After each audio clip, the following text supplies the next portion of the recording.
ಏನು ದೇಶದಲ್ಲಿ ಮಹಿಳೆಯರನ್ನ ಅಪಮಾನ ಮಾಡಿರ್ತಕ್ಕಂಥ ಕಿಡಿಗೇಡಿಗಳನ್ನ ಹಾಗೂ ಕೊಲೆಗಡಕರನ್ನ ಸಮರ್ಸ್ಕೊಂಡಿರ್ತಕ್ಕಂಥ ಒಬ್ಬ ರಣಯೇಡಿ ಸಚಿವ ಅಂದರೆ ಅದು ಪ್ರಹ್ಲಾದ್ ಜೋಶಿ. ಅಯೋಧ್ಯೆಯಲ್ಲಿ ಪೂಜೆ ಮಾಡಿ ಅಯೋಧ್ಯೆ ಉಂಡಿನೇ ಕದ್ದಂಥ ಕಳ್ಳರು ಯಾರಾದರೂ ಇದ್ದರೆ ಅದು BJPಯ ಪಕ್ಷದವರು, BJP ಸಂಸದರು, BJP ಪಕ್ಷದ ಕಾರ್ಯಕರ್ತರು, ಅದರಲ್ಲೂ ವಿಶೇಷವಾಗಿ RSSನ ಬೆಂಬಲಿತ ಹಿಂದೂ ಸಂಘಟನೆಯವರು. ಭರತ್ ಶೆಟ್ಟಿ ಅನ್ನತಕ್ಕಂಥ ಒಬ್ಬ ವ್ಯಕ್ತಿ ಇವತ್ತು ಪೊಲೀಸ್ ಅವ್ರನ್ನ ನಾಯಿ ಅಂತ ಹೇಳಿದ್ದಾರೆ. ಪೊಲೀಸ್ ಇಲಾಖೆ ಯಾಕೆ ಇವತ್ತು ಅವ್ರ ಮೇಲೆ ಕ್ರಮ ತಗೊಂತ ಇಲ್ಲ ನನಗಂತೂ ಅರ್ಥ ಆಗ್ತಾ ಇಲ್ಲ. CT ರವಿ ಅಂತ ಒಬ್ಬ ಕಿಡಿಗೇಡಿ ಮತ್ತೊಬ್ಬ ಇಲ್ಲ, ಅವನು ಮುಸ್ಲಿಂ ಹೆಸರಿನಲ್ಲಿ ರಾಜಕೀಯ ಲಾಭ ಪಡೆಯಲಿಕ್ಕೋಸ್ಕರ ಪೊಲೀಸ್ ಅವರು ನೋಟಿಸ್ ಕೊಡಕ್ಕೆ ಹೋದ್ರೆ ನೋಟಿಸ್ನೇ ತಿರಸ್ಕರಿಸಿ ಇವತ್ತು ಪೊಲೀಸ್ ಅವ್ರನ್ನೇ ಧಿಕ್ಕಾರ ಅಂತ ಕೂಗಿದ್ದಾನೆ. ಯಶ್ಪಾಲ್ ಶರ್ಮಾ ಸುವರ್ಣನವನು, ಅವನು ರಾಹುಲ್ ಗಾಂಧಿ ಅವ್ರ ಬಗ್ಗೆ ಹೇಳ್ತಿದ್ದಾರೆ. ಇಷ್ಟೆಲ್ಲ ಆಗ್ತಾ ಇದ್ರು ಸಹ ಪೊಲೀಸ್ ಅವರು ಇವ್ರನ್ನ ಬಂಧಿಸ್ತಾ ಇಲ್ಲ. ಕೇವಲ ನೆಪಮಾಚಿಗೆ ಪ್ರಕರಣ ದಾಖಲಿಸಲ್ಲ, ರಾಜ್ಯದಲ್ಲಿ ಅಶಾಂತಿನ ಸೃಷ್ಟಿ ಮಾಡ್ತಕ್ಕಂಥ ಇಂಥ ಕಿಡಿಗೇಡಿಗಳನ್ನ ಬಂಧಿಸಿ ಗಡಿಪಾರು ಮಾಡಬೇಕಂತ ಈ ಪ್ರತಿಭಟನೆ ಮೂಲಕ ಆಗ್ರಹ ಪಡಿಸ್ತಾ ಇದ್ದೀವಿ. ಸೊ ಇದನ್ನು ಪ್ರಶ್ನೆ ಮಾಡಿದ್ರಲ್ಲಿ ತಪ್ಪೇನಿದೆ? ಇವನು ಅನುರಾಗ್ ಠಾಕೂರ್ಗೆ RSS ಆಫೀಸಿಗೆ ಬನ್ನಿ ಗೋಮೂತ್ರ ಕುಡೀರಿ ಅಂತಾನೆ, ಇವನು ಯಾರು ಮೂತ್ರ ಕುಡಿತಾವನೆ ಅಂತ ಈ ಮುಖಾಂತರ ನಾನು ಕೇಳಕ್ಕೆ ಇಷ್ಟಪಡ್ತೀನಿ. ಅನುರಾಗ್ ಠಾಕೂರ್ ಏನು ರಾಹುಲ್ ಗಾಂಧಿ ಅವರಿಗೆ ಆಯಿತು ಮತ್ತು ಅವಮಾನ ಮಾಡಿದ್ರು ಅಂತೇಳಿ ಹೋರಾಟ ಹಮ್ಮಿಕೊಂಡಿದ್ರಿ, ಸೊ ಅದ್ರ ಬಗ್ಗೆ ಮಾಹಿತಿ ನೀಡೋದು. ಇವತ್ತು ಸಂಸತ್ನಲ್ಲಿ ನಮ್ಮ ನೆಚ್ಚಿನ ನಾಯಕರು ಹಾಗೂ ಸಂಸದರಂಥ ಶ್ರೀಮತಿ ಪ್ರಿಯಾಂಕಾ ಗಾಂಧಿರವರು ಏನು ದೇಶದಲ್ಲಿ ಮಹಿಳೆಯರನ್ನ ಅಪಮಾನ ಮಾಡಿರ್ತಕ್ಕಂಥ ಕಿಡಿಗೇಡಿಗಳನ್ನ ಹಾಗೂ ಕೊಲೆಗಡಕರನ್ನ ಸಮರ್ಸ್ಕೊಂಡಿರ್ತಕ್ಕಂಥ ಒಬ್ಬ ರಣಯೇಡಿ ಸಚಿವ ಅಂದರೆ ಅದು ಪ್ರಹ್ಲಾದ್ ಜೋಶಿ. ಇವತ್ತು ಸಂಸತ್ನಲ್ಲಿ ಮಾನನಷ್ಟ ಮೊಕದ್ದಮೆ ಹೂಡ್ತೀವಿ ಅನ್ನತಕ್ಕಂಥ ಹೇಳಿಕೆ ನೀಡಿದ್ದಾರೆ. ಅವರು ಹೇಳಿಕೆ ನೀಡೋಕ್ಕಿಂತ ಮುಂಚೆ ಅವರು ಏನು ಹೇಳಿಕೆ ನೀಡಿದ್ದಾರೆ ಅನ್ನತಕ್ಕಂಥ ಅರಿವು ಸಹ ಅವ್ರಿಗಿಲ್ಲ. ಮಹಿಳೆಯರನ್ನ ವಿರೋಧ ಮಾಡಿರ್ತಕ್ಕಂಥ ಶಿಕ್ಷಣ ಸಚಿವರನ್ನ ಇವತ್ತು ಪ್ರಧಾನಮಂತ್ರಿ ನರೇಂದ್ರ ಮೋದಿಯವರು ಇವತ್ತು ಶಿಕ್ಷಣ ಸಚಿವರನ್ನ ಮಾಡಿದ್ದಾರೆ. ಅದು ಶಿಕ್ಷಣ ಕ್ಷೇತ್ರಕ್ಕೆ ಅಪಮಾನ. ಅವರು ವಿದ್ಯಾರ್ಥಿಗಳ ವಿರೋಧಿಗಳು. ಅಂತಹ ಮನಸ್ಥಿತಿ RSS BJPಯ ಮನಸ್ಥಿತಿ ಇರತಕ್ಕಂಥ ಪ್ರಹ್ಲಾದ್ ಜೋಶಿಗೆ ಇವತ್ತು ನೇಮಕ ಮಾಡಿರ್ತಕ್ಕಂಥದ್ದನ್ನು ನಾವು ವಿರೋಧ ಮಾಡ್ತಾ ಇದ್ದೀವಿ. ಮತ್ತೊಬ್ಬ ರಣಯೇಡಿ ಅನುರಾಗ್ ಠಾಕೂರ್ ಅವರು ಇವತ್ತು RSS ಕಚೇರಿಗೆ ಬಂದರೆ ಗೋಮೂತ್ರ ಕುಡಿಸ್ತೀವಂತ. ಗೋಮೂತ್ರ ಕುಡಿಸೋದು, ಗೋಮೂತ್ರ ಕುಡಿಯೋದು ಅದು ಅವರವರ ವೈಯಕ್ತಿಕ ಇಚ್ಛೆ. ಆದರೆ RSSನಲ್ಲಿ ಯಾವ ತರಬೇತಿ ಪಡಿತಾ ಇದ್ದಾರೆ ಅಂದರೆ ಗೋನ ದೇವರು ಅಂತ ಪೂಜೆ ಮಾಡ್ತಾರೆ. ನಮ್ಮ ದೇಶದಲ್ಲಿ ಅನೇಕ ಜನ ಗೋವನ ತಾಯಿ ಅಂತ ಪೂಜೆ ಮಾಡ್ತಾರೆ.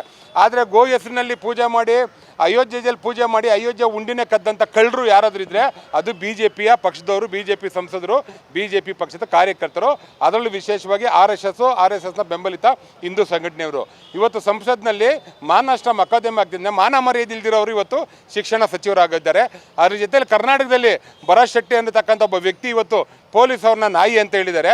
ಪೊಲೀಸ್ ಇಲಾಖೆ ಯಾಕೆ ಇವತ್ತು ಅವ್ರ ಮೇಲೆ ಕ್ರಮ ತಗೊಂತ ಇಲ್ಲ ನನಗಂತೂ ಅರ್ಥ ಆಗ್ತಾ ಇಲ್ಲ. ಈ ವಿಷಯನ ನಾವು ಇವತ್ತು ಮಾನ್ಯ ಪೊಲೀಸ್ ಮಹಾನಿರ್ದೇಶಕರಿಗೂ ಹೇಳಿದ್ದೀವಿ, ದೂರು ಕೊಟ್ಟಿದ್ದೀವಿ, ಅವನ್ನ ಕೂಡಲೇ ಬಂಧಿಸಬೇಕು. ಇನ್ನು CT ರವಿ ಅಂತ ಒಬ್ಬ ಕಿಡಿಗೇಡಿ ಮತ್ತೊಬ್ಬ ಇಲ್ಲ, ಅವನು ಮುಸ್ಲಿಂ ಹೆಸರಿನಲ್ಲಿ ರಾಜಕೀಯ ಲಾಭ ಪಡೆಯಲಿಕ್ಕೋಸ್ಕರ ಪೊಲೀಸ್ ಅವರು ನೋಟಿಸ್ ಕೊಡಕ್ಕೆ ಹೋದ್ರೆ ನೋಟಿಸ್ನೇ ತಿರಸ್ಕರಿಸಿ ಇವತ್ತು ಪೊಲೀಸ್ ಅವ್ರನ್ನೇ ಧಿಕ್ಕಾರ ಅಂತ ಕೂಗಿದ್ದಾನೆ. ಮತ್ತೊಬ್ಬ ರಣಯೇಡಿ ಯಶ್ಪಾಲ್ ಶರ್ಮಾ ಸುವರ್ಣನವನು, ಅವನು ರಾಹುಲ್ ಗಾಂಧಿ ಅವ್ರ ಬಗ್ಗೆ ಹೇಳ್ತಿದ್ದಾರೆ. ಇಷ್ಟೆಲ್ಲ ಆಗ್ತಾ ಇದ್ರು ಸಹ ಪೊಲೀಸ್ ಅವರು ಇವ್ರನ್ನ ಬಂಧಿಸ್ತಾ ಇಲ್ಲ. ಕೇವಲ ನೆಪಮಾಚಿಗೆ ಪ್ರಕರಣ ದಾಖಲಿಸಲ್ಲ, ರಾಜ್ಯದಲ್ಲಿ ಅಶಾಂತಿನ ಸೃಷ್ಟಿ ಮಾಡ್ತಕ್ಕಂಥ ಇಂಥ ಕಿಡಿಗೇಡಿಗಳನ್ನ ಬಂಧಿಸಿ ಗಡಿಪಾರು ಮಾಡಬೇಕಂತ ಈ ಪ್ರತಿಭಟನೆ ಮೂಲಕ ಆಗ್ರಹ ಪಡಿಸ್ತಾ ಇದ್ದೀವಿ.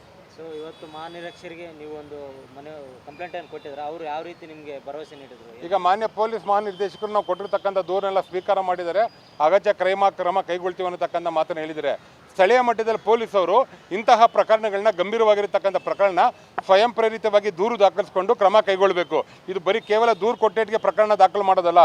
ಪೊಲೀಸ್ ಇಲಾಖೆ ವಿಶೇಷವಾಗಿ ಗಮನಿಸ್ತಾ ಇರ್ತಿದೆ. ಯಾರು ಸಮಾಜದಲ್ಲಿ ಈ ರೀತಿ ಅಶಾಂತಿಯನ್ನು ಸೃಷ್ಟಿಸ್ತಾರೆ ಅಂಥವ್ರ ವಿರುದ್ಧ ಪ್ರಕರಣ ಕೂಡಲೇ ದಾಖಲಿಸಬೇಕು. ಸೊ ಈ ಒಂದು ವಿಷಯದಲ್ಲಿ ಪೊಲೀಸ್ ಪ್ರಕರಣ ದಾಖಲಾಗಿರೋದು ಪೊಲೀಸರ ಒಂದು ಏನೋ ಬೇರೆ ರೀತಿಯ ವರ್ತನೆ ಇದೆ ಅಂತ ಪೊಲೀಸ್ ಅವ್ರನ್ನ ಇವತ್ತು BJP ಎದುರಿಸ್ತಾ ಇದ್ದಾರೆ.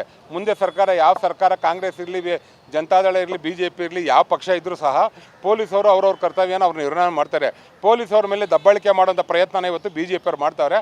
ಆದ್ದರಿಂದ ಇವತ್ತು ನಾವು ಪೊಲೀಸ್ ಅಧಿಕಾರಿಗಳಿಗೆ ಹೇಳ್ತಾ ಇದ್ದೀವಿ, ಕೂಡಲೇ ಯಾರು ಈ ರೀತಿ ಬೆದರಿಕೆ ಆಗ್ತಾವ್ರೆ ಅಂಥ ಕಿಡಿಗೇಡಿಗಳನ್ನ ಬಂಧಿಸಿ ಜೈಲಿಗೆ ಕಟ್ಟಬೇಕು.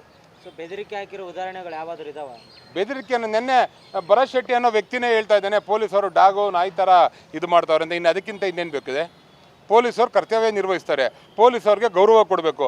ಪೊಲೀಸ್ ಇಲಾಖೆನ ಗೌರವ ಕೊಡಿಸ್ತಾ ಒಬ್ಬ ಜನಪ್ರತಿನಿಧಿ ಆಗಿರ್ತಕ್ಕಂಥ ಮೂರ್ಖ ನೀನು ಈ ರೀತಿ ಹೇಳಿಕೆ ಕೊಟ್ಟರೆ ಸಮಾಜಕ್ಕೆ ಯಾವ ರೀತಿ ಸಂದೇಶ ಹೋಗುತ್ತೆ? ಸರ್ ಇವತ್ತೊಂದು ಹೋರಾಟ ಹಮ್ಮಿಕೊಂಡಿದ್ರೆ ಯಾವ ಉದ್ದೇಶಕ್ಕೆ ಹೋರಾಟ ಹಮ್ಮಿಕೊಂಡಿದ್ರೆ? ಇವತ್ತೇನು BJP ಸಂಸದ ಅನುರಾಗ್ ಠಾಕೂರು ಮಾನ್ಯ ನಮ್ಮ ನಾಯಕಿಯಾದ ಪ್ರಿಯಾಂಕಾ ಗಾಂಧಿಯವರು ಇದರಲ್ಲಿ ಒಂದು ಹೇಳಿಕೆ ಕೊಡ್ತಾರೆ, ಈ ಥರ ಗೋಮೂತ್ರ ತಜ್ಞ ಅಂತ. ತಪ್ಪೇನದರಲ್ಲಿ? ಇವ್ರನ್ನ ಈಗ ಅಡ್ವೈಸರ್ಗೆ ಅಪಾಯಿಂಟ್ ಮಾಡ್ಕೊಂಡಿದ್ದಾರೆ ಮೋದಿಯವರು ಎಜುಕೇಷನ್ ಸಿಸ್ಟಮ್ಗೆ. ಹೌದಲ್ವ, ಅವನೇ ಹೇಳಿದ್ದಲ್ವ ಗೋಮೂತ್ರ ಕುಡಿದ್ರೆ ಕ್ಯಾನ್ಸರ್ ಹೋಗ್ಬಿಡುತ್ತೆ. ಇದೆಲ್ಲ ನಂಬೋಕ್ಕೆ ಇದಿದೆಯನ್ರಿ?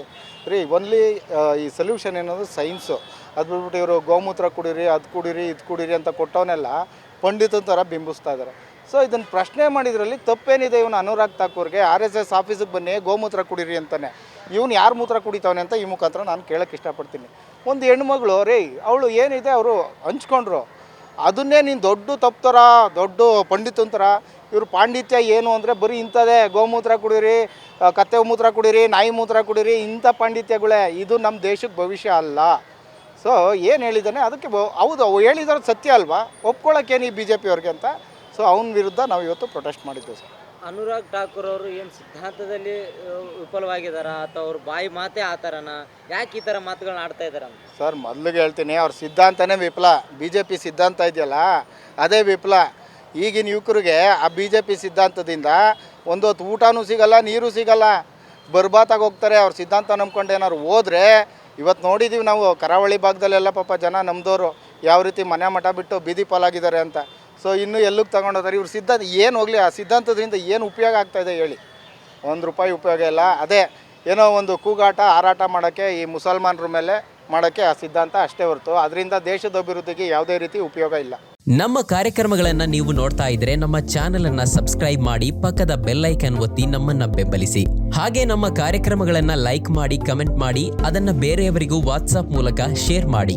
ನೀವು ಹೀಗೆ ಮಾಡಿದಾಗ ನಮ್ಮ ಚಾನೆಲ್ ಇನ್ನಷ್ಟು ಮತ್ತಷ್ಟು ಜನರಿಗೆ ತಲುಪಲು ನೀವು ನಮ್ಮೊಂದಿಗೆ ಸಹಕರಿಸಿದ ಹಾಗಾಗುತ್ತೆ. ಇದು ನೀವು ಯಾವುದೇ ಖರ್ಚಿಲ್ಲದೆ ಕೆಲವೇ